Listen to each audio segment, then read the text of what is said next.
Have you ever had a season where you were trying so hard, but still felt stuck? You plan, you start, you push, then you fall off. And the worst part is not the failure. The worst part is the pattern. Because after enough restarts, you stop trusting yourself. You begin to think you have a motivation problem, or a discipline problem, or a personality problem. But sometimes the problem is simpler. You are asking the wrong question. Most people ask, what should I do to succeed? But the people who build stable lives often start somewhere else. They ask, what is causing me to fail?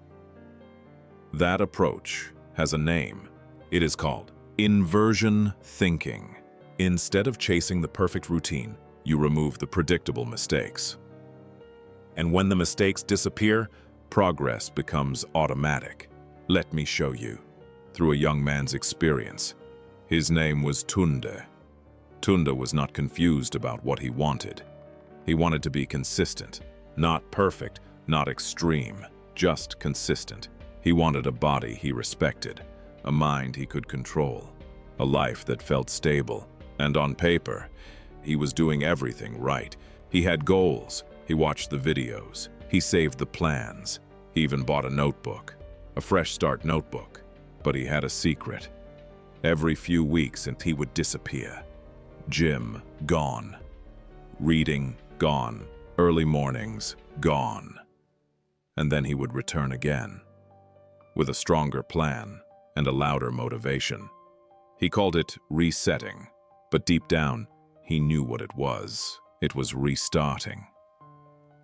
One Friday night, after another week of slipping, Tunde sat on his sofa and tried to force a breakthrough. He wrote a clean routine: wake up at 5, gym, cold shower, work, read, sleep early. It looked perfect, and for 2 days he followed it. Then Monday arrived. A long meeting, a late commute, a draining conversation. By the time he got home, he felt empty. And his brain offered the deal it always offers. Skip today. Start again tomorrow. You deserve a break. Tunde accepted the deal, and that decision did not ruin one day. It reopened the door to the old pattern. One missed day became two. Two became a week. A week became another restart. That night, Tunde didn't feel lazy. He felt tired of himself. Not tired of effort, tired of repeating the same cycle. He opened his phone and scrolled through routines again. That is when he saw something that did not look like motivation. It looked like strategy. A short clip from a talk. The speaker said something simple: stop asking how to succeed. Ask how you fail, then remove it. Tunde paused. He watched it again. It annoyed him at first, because it felt too obvious. Then it made him uncomfortable, because it felt true. So he tried it. He opened a note and wrote a new heading. How do I fail? He stared at the screen. Then the answers started appearing. Faster than he wanted. He fails when he sleeps late. He fails when he wakes up and scrolls. He fails when he skips one day and calls it rest. He fails when he plans big and executes small. He fails when he tries to be intense after a bad week. He fails when he relies on feeling ready. Tunde read the list and felt something strange: relief. Because if failure has patterns, it can be engineered out.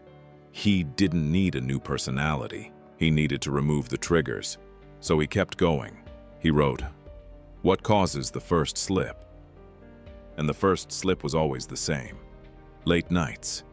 Late nights created tired mornings. Tired mornings created skipped workouts. Skipped workouts created guilt. Guilt created avoidance. Avoidance created a restart. The entire collapse began the night before.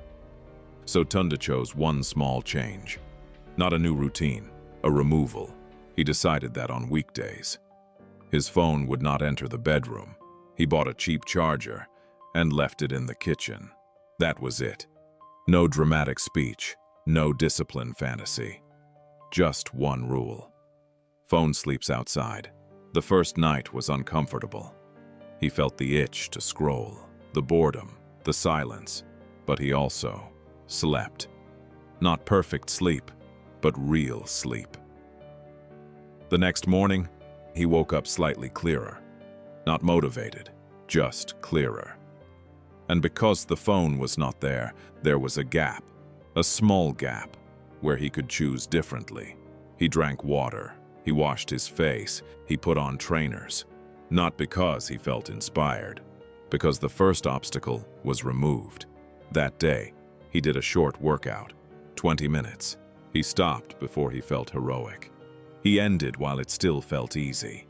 That mattered, because it meant he was not borrowing energy from tomorrow. He was building something sustainable. A few days passed. Then Thursday came, the kind of day that normally breaks consistency. The stressful call, the late task, the I deserve a break feeling. Tunde came home and felt the familiar collapse approaching. His brain suggested the deal. Skip today. Start tomorrow. You've earned it. But Tunde had another list now, the failure list. So he asked a different question. If I skip today, what happens next? And he saw the chain reaction. Skipping would not be rest. It would be permission to drift. So he chose a smaller action. 5 minutes. That was the rule. On hard days, to do 5 minutes. He started, he moved, he finished.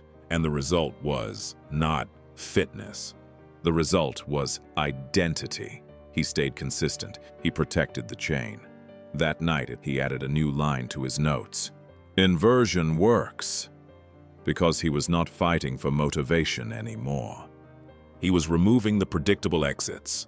And that changes everything. Over the next 2 weeks, Tunde used inversion like a tool. Whenever something failed, and he didn't shame himself. He studied it. He asked, what made this hard? When he missed a workout, he didn't say, I'm lazy. He asked, what blocked me?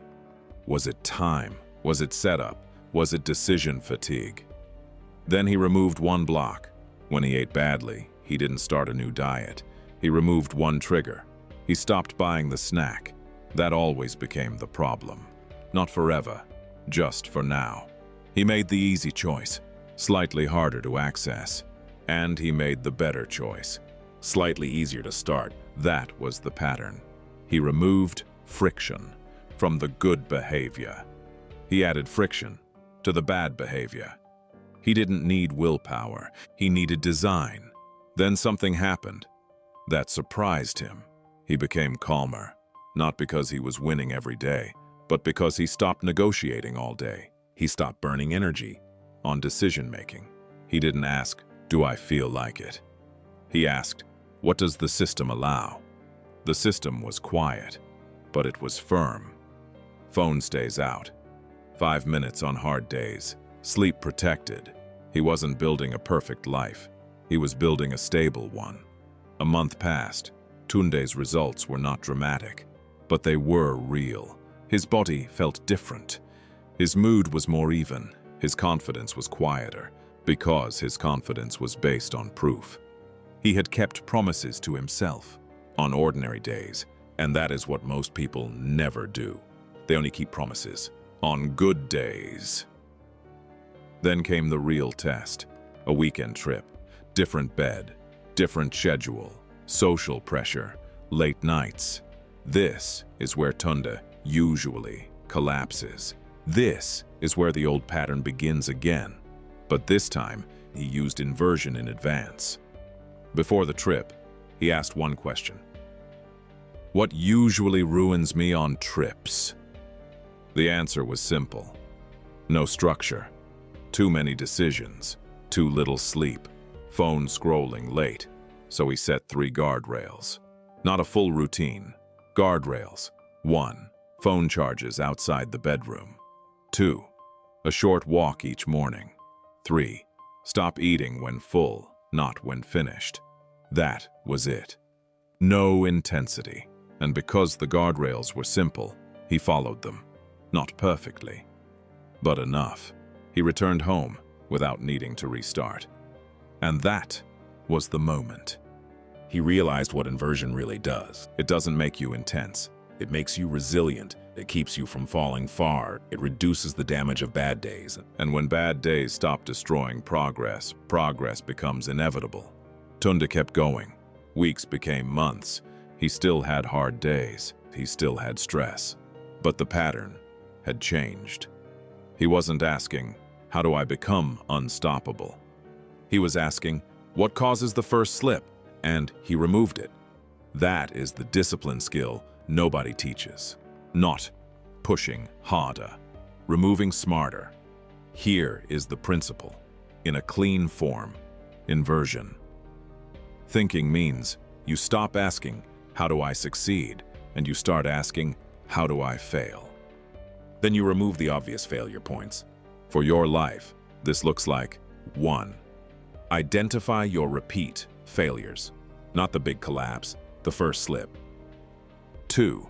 Find the trigger, the thing that starts the chain reaction.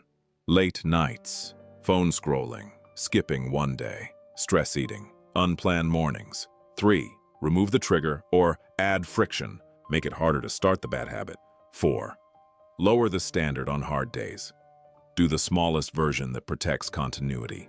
5 minutes, 1 page, 1 healthy meal, 1 walk. 5. Use guardrails, not hero routines. Guardrails survive real life. That is why this works, because progress is not built. By perfect days, it is built. By reducing failure on ordinary ones.